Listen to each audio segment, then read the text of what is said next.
আজকে আমাদের যাত্রা শুরুর তৃতীয় দিন। আজকের দিনেই আমরা ফিরে যাব ধৌলি এক্সপ্রেসে করে। বালাসো স্টেশন থেকে আমাদের ট্রেন রয়েছে আজকে দুপুরে। আমাদের যাত্রা শুরু হয়েছিল এই হলিস্টিক ব্লু থেকেই। আমরা রাতে এসে পৌঁছেছিলাম দুদিন আগে এই হোটেলে। এখান থেকে দৃশ্যটা খুবই মনোরম। পেছনেই দেখতে পাচ্ছেন সুন্দর পাহাড় দেখা যাচ্ছে, পঞ্চলিঙ্গেশ্বর পাহাড়। এখানেই পঞ্চলিঙ্গেশ্বর শিব 5টি মূর্তি বিরাজমান। এখান থেকেই আবার আমাদের যাত্রা শুরু হবে। এখন আমরা এসে পৌঁছে গিয়েছি নীলগিরি রাজবাড়ি। আমরা এসে পড়েছি নীলগিরি রাজপ্রাসাদের সামনে। দেখতেই পাচ্ছেন সেই রাজপ্রাসাদ।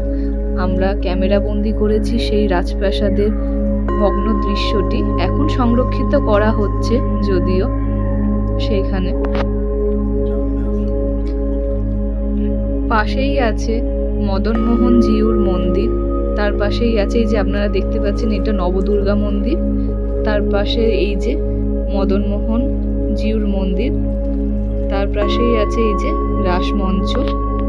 রাস পূর্ণিমার দিন মদনমোহন জিউকে এই রাসমঞ্চে এনেই বসানো হয়। এই রাসমঞ্চের ভিতরে দেখতে পাচ্ছেন যে চক্র, সেটা হচ্ছে রাসচক্র।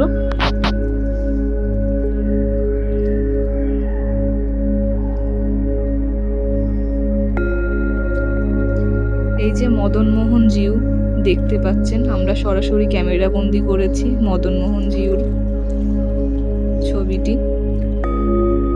উপলব্ধি করতে পেরেছি মিলে আমরা। আর এই যে হচ্ছে, এটা হচ্ছে রথের রশি। পাশেই জগন্নাথ মন্দির। নীলগিরির জগন্নাথ মন্দিরের যে রশিটি, রথের রশি এখানে রাখা হয়েছে, সেটাই দেখতে পাচ্ছেন। আর এই পালকিতে করেই মদনমোহন জিউকে রাসমঞ্চে নিয়ে যাওয়া হয়।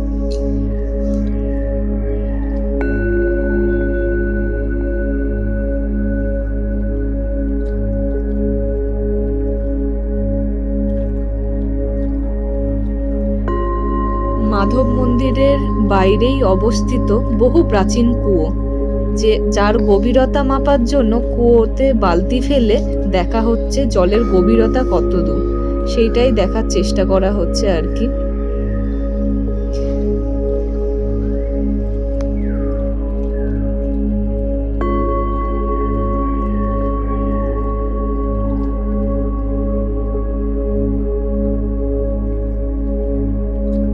এই মাধব মন্দিরের পাশেই রয়েছে প্রাচীন পাম্পি, অর্থাৎ এই সামনে যে কুয়াটা আপনারা দেখলেন, সেই কুয়াটার জলের গভীরতা কতটা লেভেল রয়েছে সেটা মাপার জন্য নাকি এই পাম্পিটি ব্যবহার করা হতো।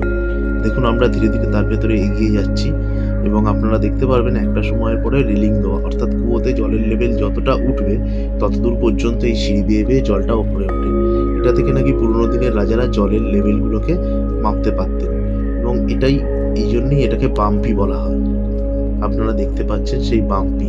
দেখুন নিচে জলের স্তর দেখা যাচ্ছে।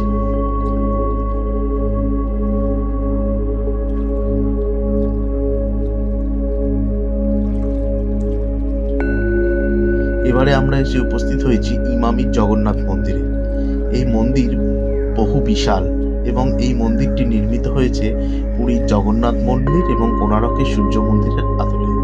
এই মন্দিরের চারুপাশের কারুকার্য একেবারে পুরীর মন্দির এবং কোণারকের সূর্য মন্দিরের সঙ্গে সাযুজ্য রেখে তৈরি করা হয়েছে। সেই মন্দিরটিকেই আমরা এখন দর্শনের দিকে এগোচ্ছি। মন্দিরের ভেতরে যেহেতু ক্যামেরা অ্যালাউ করে না, সেই জন্য আমরা শ্রী জগন্নাথ দেবের মূর্তি আপনাদের দর্শন করাতে পারলাম না, কিন্তু মন্দিরের চারিদিকের যে দৃশ্যপট অতি মনোরম এবং সুন্দর। আপনারা যদি কিছুটা সময় নিয়ে এখানে আসতে পারেন তাহলে এখানে আপনারা অনেকটা সময় কাটাতে পারবেন। এখানে রয়েছে ভোগ খাওয়ারও সুবন্দোবস্ত, আপনারা সেই ব্যবস্থাও করতে পারবেন এদের অফিসে এসে কথা বলে।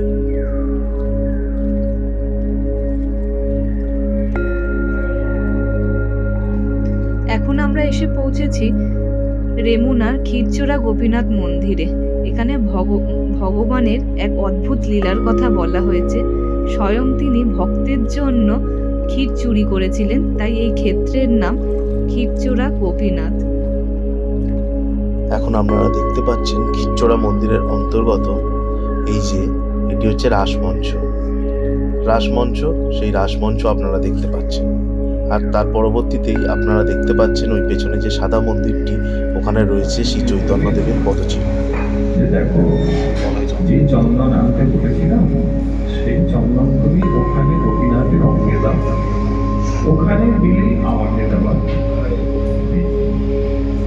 আগে তো পার করেছেন গোপালজি, তাহলে পাঠালেন, তারপরে এই জেলা গেল, এই জন্য তখন জগন্নাথ ভীষণ উৎপাত ছিল। পরিবার এত কষ্ট করে আসবেন, ভক্তের হয়তো শারীরিক কষ্ট হতে পারে, জগন্নাথের অত্যাচারে তিনি পড়ে যেতে পারে, অত চন্দন কাঠ নিয়ে দুজন সেবাই পুরী রাজা কিন্তু পরিবারের সঙ্গে গিয়েছিল, চন্দন কাঠটা পড়ছিল।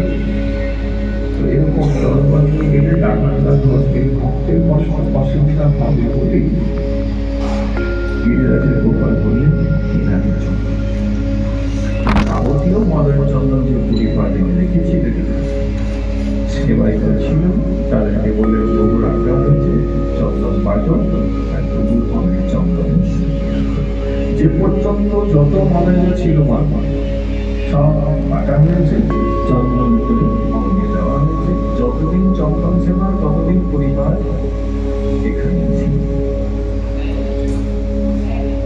তারপরে আবার এখান থেকে লীলা চলে গিয়েছে। ওটাই কি চন্দন যাত্রা বলে? এটা চন্দন যাত্রা আলাদা। ওটা তো জগন্নাথে, এটা আমরা গোপীনাথ। আচ্ছা, তো চন্দন চন্দন সেবা। তো যে যাবৎ কাঠ মলয় ছিল গোপীনাথ চন্দন পরিবারের সুদীর্ঘ ভাব এখানে অবস্থান করে। তবে প্রতিষ্ঠা পরিপাদের জন্য ক্ষীর চুরি করেছে, তাই পরিপাদ এদিক ওদিক চলে যেতেন, যাতে সকল লোকের কাছে তেনাকে থাকতেন। তিনি বিশিষ্ট কোনো একজন আচার্য বা কৃপাধন্য লোকের কাছে যেন প্রতিষ্ঠিত না হয়, তার জন্য পরিবার প্রতিষ্ঠান হয় চারিদিকে ঘোরাঘুরি করতে। এই সমস্ত কথা এখানে মহাপ্রভু তিনজনকে, সেই চারজনকে শোনাচ্ছে। কারা কারা? নিত্যানন্দ, দ্বিতীয়টি দামোদর পণ্ডিত, তৃতীয় জগদানন্দ এবং চতুর্থ সঙ্গে ছিলেন মহাপ্রভু মুকুন্দ। অদ্বৈত আচার্য শান্তিপুর থেকে মহাপ্রভুকে বলেছিল, প্রভু তুমি চারিজনকে সঙ্গে, চারিজনকে, এই চারজন প্রভু সঙ্গে রয়েছে যারা সূচি।